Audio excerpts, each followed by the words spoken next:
Assalamualaikum warahmatullahi wabarakatuh. Salam sejahtera. Selamat siang.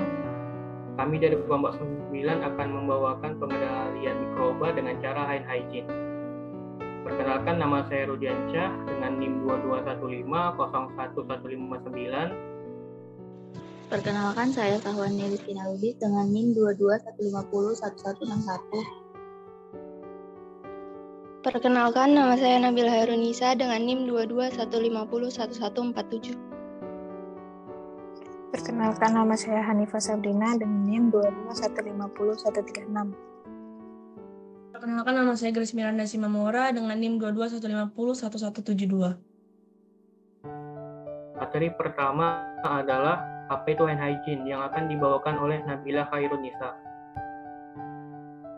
Ada Nabila Hairunisa, dipersilakan.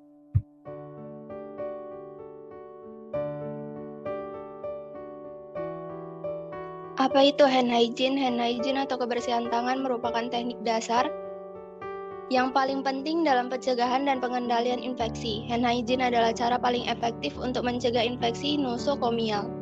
Tujuan hand hygiene untuk membuang kotoran dan organisme yang menempel di tangan dan untuk mengurangi jumlah mikroba total pada saat itu.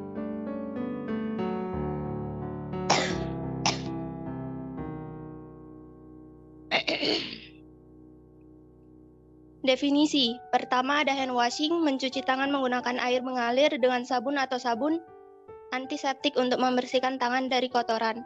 Kedua, antiseptik hand wash, membersihkan tangan menggunakan air dan sabun antiseptik. Ketiga, ada antiseptik hand rub, menggunakan cairan antiseptik bertujuan untuk meminimalkan pertumbuhan MO tanpa menggunakan air.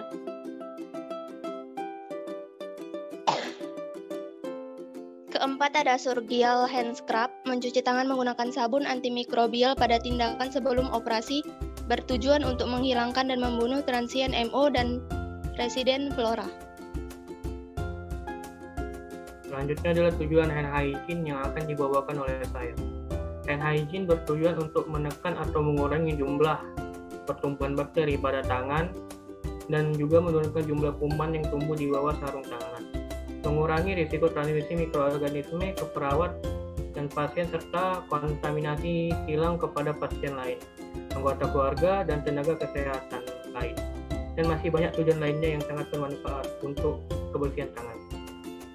Tujuan dilakukan hand hygiene adalah untuk menghilangkan mikroorganisme. Hand hygiene dilakukan untuk menghilangkan kotoran, bahan organik, dan membunuh mikroorganisme yang ada di tangan yang diperoleh dari kontak dengan pasien terinfeksi dan juga dengan permukaan lingkungan. Selanjutnya adalah produk hand hygiene yang akan dibawakan oleh Grace Miranda Simamora. Kepada Grace, dipersilakan. Hand hygiene memiliki produk. Yang pertama, alcohol base atau hand rub, menggunakan alkohol berbentuk cairan, gel, ataupun foam. Bahan aktif lainnya seperti bahan pengisi dan humectant yang bertujuan untuk mencegah kulit menjadi kering akibat pemakaian alkohol. Produk yang kedua, ada antimicrobial atau medicated soap. Sabun pembersih tangan ini yang mengandung zat antimikroba yang bekerja dengan menginaktifkan mikroorganisme atau menghambat pertumbuhan mikroorganisme pada jaringan hidup. Produk yang keempat, ada antiseptik hand wipe. Jenis antiseptik tangan dari sepotong kain atau kertas yang sudah dibasahi dengan antiseptik yang digunakan untuk menyekat tangan. Yang terakhir, ada deterjen atau surfaktan. Jenis ini terdiri atas bagian hidrofolik dan lipofilik dan terbagi menjadi 4 kelompok, yaitu ionik, anionik, kationik, amforterik, dan non-ionik. Deterjen atau surfaktan lebih dikenal sebagai dengan sabun.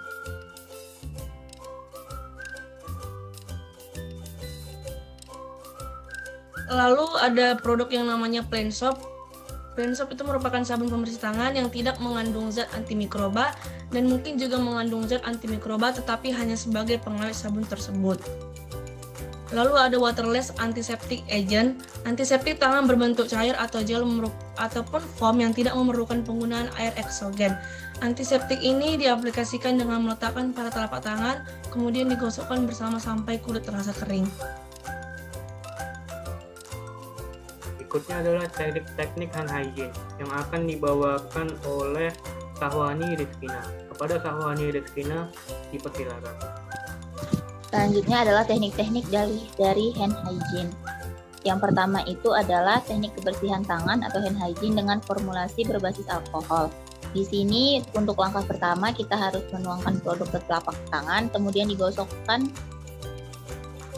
telapak tangan ke telapak tangan yang di sebelahnya, dan telapak tangan yang kanan di atas punggung tangan kiri dengan jari-jari saling bertautan. Begitu juga sebaliknya. Kemudian langkah keempat yaitu telapak tangan dengan telapak tangan yang lainnya, jari-jarinya saling bertautan, dilanjutkan dengan punggung jari ke telapak tangan yang berlawanan. Kemudian menggosok ibu jari kiri digenggam di telapak tangan kanan. Digosok memutar berotasi, begitu juga sebaliknya. Kemudian langkah yang ketujuh adalah dengan menggosok rotasi ke belakang dan ke depan dengan jari-jari tangan kanan yang terkepal di telapak tangan kiri. Kemudian yang langkah terakhirnya, biarkan tangan mengering. Durasi teknik kebersihan tangan berbasis alkohol ini berlangsung selama 20-30 detik. Kemudian kapan kita harus mencuci tangan dengan hand rub atau berbasis alkohol ini? Yaitu untuk antiseptik tangan, pada kondisi tangan yang tidak tampak kotor, pada kondisi ketika mencuci tangan dengan air dan sabun apabila tidak ada atau tidak memungkinkan. Kemudian yang selanjutnya itu adalah mencuci tangan atau hand hygiene dengan air dan sabun. Yang pertama, tentunya kita basahi dulu kedua telapak tangan setinggi pertengahan lengan memakai air yang mengalir. Kemudian ambil sabun dan diusapkan serta digosok ke kedua telapak tangan secara lembut. Kemudian gosok telapak tangan ke telapak tangan yang lainnya, dan langkah yang keempat adalah gosokkan jari-jari tangan dan sela-sela jari hingga bersih. Dilanjutkan dengan ujung-ujung jari atau buku-buku jari secara bergantian dengan mengatupkan tangan, dan gosok serta putar kedua ibu jari secara bergantian. Kemudian langkah yang ketujuh yaitu menggosok berputar ke belakang dan ke depan dengan jari-jari tangan kanan yang terkepal di telapak tangan kiri, dan kemudian bilas dengan air dan keringkan tangan secara menyeluruh dengan handuk sekali pakai atau bisa juga dengan tisu. Lalu matikan keran dengan handuk atau tisu. Dengan disclaimer, tangan yang sudah dicuci jangan menyentuh keran. Teknik menggunakan air dan sabun ini dilakukan selama 40-60 detik. Kapan kita harus mencuci tangan menggunakan air dan sabun? Yaitu setiap kali tangan kita kotor, misalnya setelah kita memegang uang, setelah memegang hewan, atau memegang barang-barang umum seperti komputer dan lainnya. Kemudian setelah kita buang air atau sebelum menyusui atau membersihkan bayi atau anak-anak. Dan juga kita harus membersihkan tangan menggunakan air dan sabun sebelum makan, sebelum menyuapi anak, kemudian setelah bermain atau berkebun di tanah lumpur, dan setelah bersin atau batuk. Kemudian yang ketiga ini adalah teknik surgical hand scrub ataupun pembersihan tangan yang dilakukan sebelum tindakan operasi. Yang pertama, basahi tangan dengan air mengalir, kemudian gunakan cairan antiseptik, cuci tangan dan lengan bawah secara menyeluruh dan bilas dengan air mengalir. Gunakan sekali lagi cairan antiseptik ke seluruh tangan hingga lengan bawah. Kemudian langkah yang kelima yang harus dilakukan pada surgical hand scrub ini adalah mulai dengan tangan, gunakan pembersih kuku untuk membersihkan daerah bawah kuku, bersihkan kuku, jari-jari, sela jari, telapak tangan hingga ke punggung tangan. Scrub daerah pergelangan kedua tangan dan juga scrub lengan tangan hingga menuju siku. Dan selanjutnya bilas tangan hingga lengan tangan. Pastikan posisi tangan lebih tinggi dari siku seperti yang ada pada gambar. Biarkan sisa air mengalir melalui siku.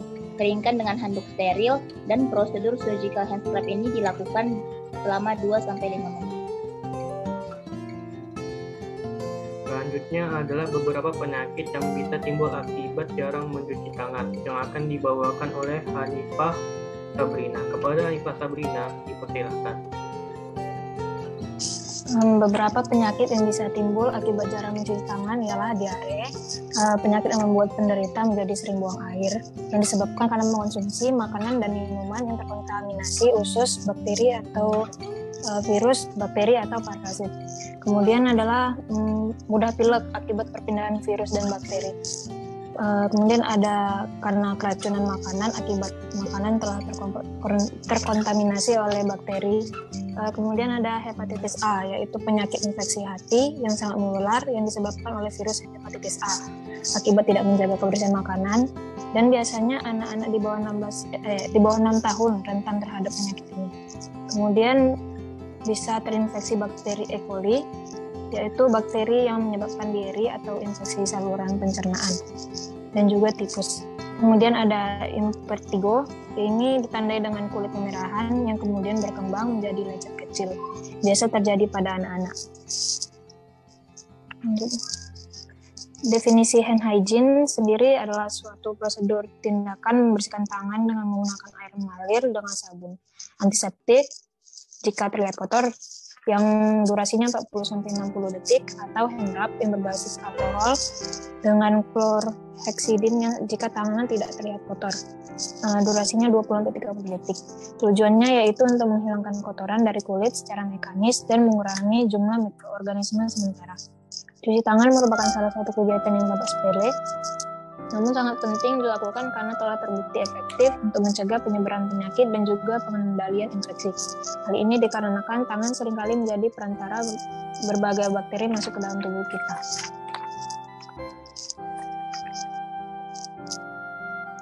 Baiklah, segitu aja presentasi dari kelompok kami. Bila ada salah kata maupun salah dalam presentasi kami mohon maaf. Terima kasih.